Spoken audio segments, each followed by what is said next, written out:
Okay, so on this question, we are talking about Benford's law. According to Benford's law, a variety of different data sets include numbers with leading first digits to follow the distribution shown in the table. Test for goodness of fit with Benford's law. Okay, so I don't know if you remember the videos we watched on Benford's law. Basically, it says that, so you're down here, when working for the Brooklyn District Attorney, investigator Robert Burton analyzed the leading digits of the amounts from 784 checks issued by 7 suspect companies. The frequencies were found to be, and they list them there, and those digits correspond to the leading digits 1 through 9, respectively. If the observed frequencies are substantially different from the frequencies suspected with Benford's law, the check amounts appear to result from fraud. Use the 0.05 sinus level to test the goodness of fit with Benford's law. Does it appear that the checks are the result of fraud? So it even tells us right here, goodness of fit, right, with Benford's law. Okay, so I'm going to go to the notes. Here's the exam 4 notes. And they tell us here's goodness of fit. And it tells us, okay, HO is the observed. Sorry, HO is observed and expected to fit well. H1 is they do not fit well. So I'll write that up here.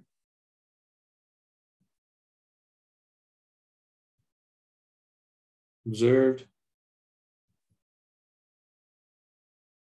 and expected fit. Which one? They do not fit. Okay.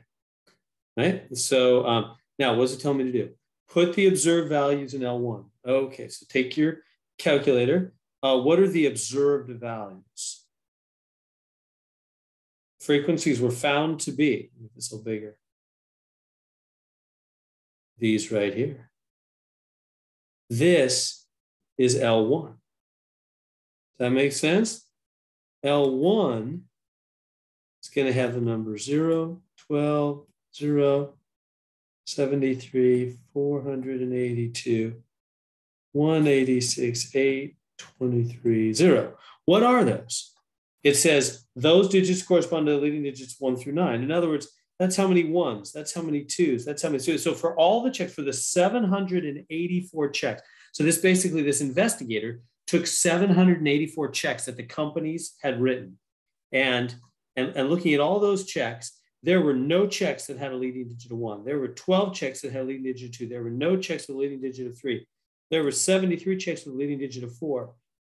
Meaning somebody wrote a check for $4,318. That's a leading digit 4. Or they wrote a check for $492, leading digit of 4. Right? 73 different checks had a leading digit of 4. I'm sorry, a 73 had a leading digit of 4. And on down you go, 6, 7, 8, 9, right? So this is what they observed. This is observed. This is what they saw when they went through the checks for the companies. This is what they observed, right? And the notes tell me, observed values in L1. Calculate expected values in L2. How so? For category percentages, that's what we have. Each category percent times the total number of values. So that's going to go down L2. So over here in L2, see the percentages? Benford's law. So I'm going to take the decimal, 0.301. You always move the decimals back 2 places, right? 2 places.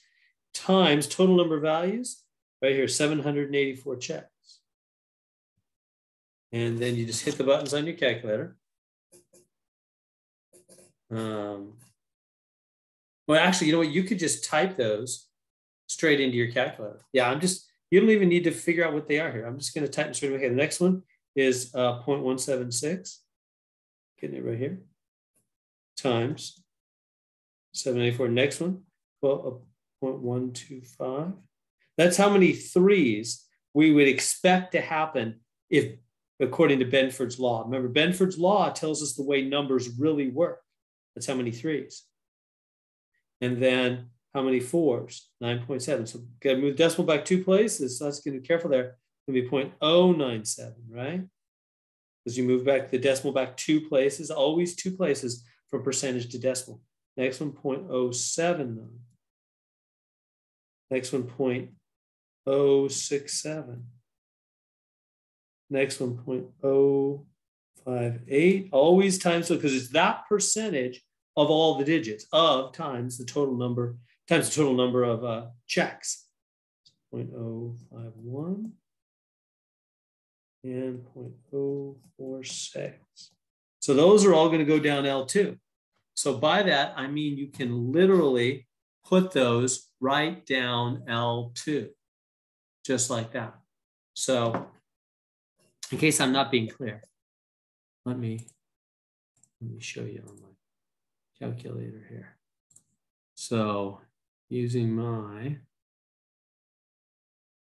of a sudden I can't find it. There it is. There it is. All right, let me clear it away. Move this right over here, clear that. All right, so I'm gonna go stat, edit. Here's L1, L2, I gotta clear these out.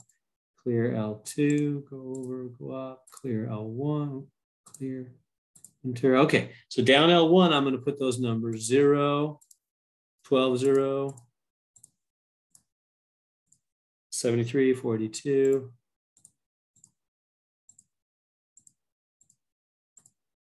186, and then 8, 23, and 0. And now for L2, I'm going to literally type in 0.301 times 784. Enter. Now, see how it calculated it for me? I don't need to do that. Don't calculate it separately. And then, I mean, you could, it's okay. But why? It just takes longer. I'm just going to type in directly. See, I just typed in for L2, 0.176 times 784. Enter. It calculates it for you. Let it do the hard work. And don't do two steps, where you got to calculate separately and then, maybe on your phone or on the, something, and then write it down and then bring it over. Just let it do the work for you. 0.097 times 784. Enter. And then 0.079, those are very close. Just reverse the digits, times 784. Enter. And then 0.067, 0.067 times 784. 0.058 times 784. 0.051 times 784. Wolves, one more, 0.046, 0.046 times 784. All right, there they are. They're all done L1, L2. Okay, then you go second, quit, get out of that mode, go stat. And I'll show you this back on the notes. Let me just do it first. Go over to test. And we're going to do, I'm going to go up, so go down to the bottom list. X squared, chi-squared, goodness of fit test, D. Hit enter. L1, it already has L1 and L2 for observed and expected. It's perfect. Degrees of freedom. What's that? That's number of categories minus 1. We have 9 categories. There's 9 different digits that are possible. So I'm going to put an 8 here. It's always number of categories, 9 categories, digits 1 through 9, minus 1 is 8. Calculate. And there it is. There's my, what I really care about is the p-value. The p-value is 0. It just comes out straight out 0. All right, let's go back to my iPad. Finish up this problem.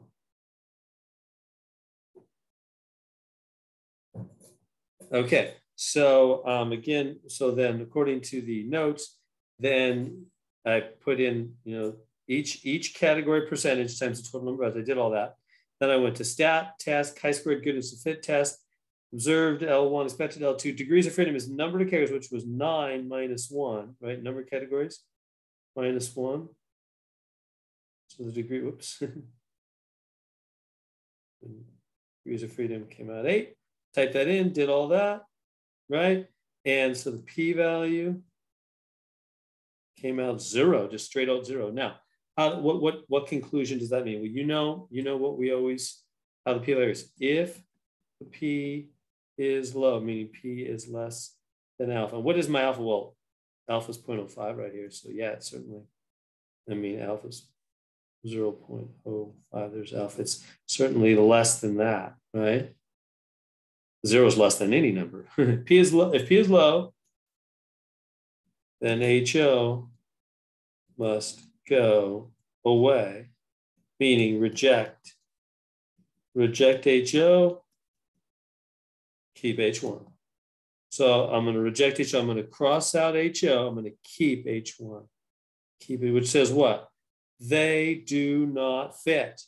Meaning this group of numbers and that group of numbers do not fit. In other words, what they observed, what they saw in the checks do not fit with Benford, what Benford said they really should be if they were honest. Remember, that's what Benford's law is, as we saw in the videos.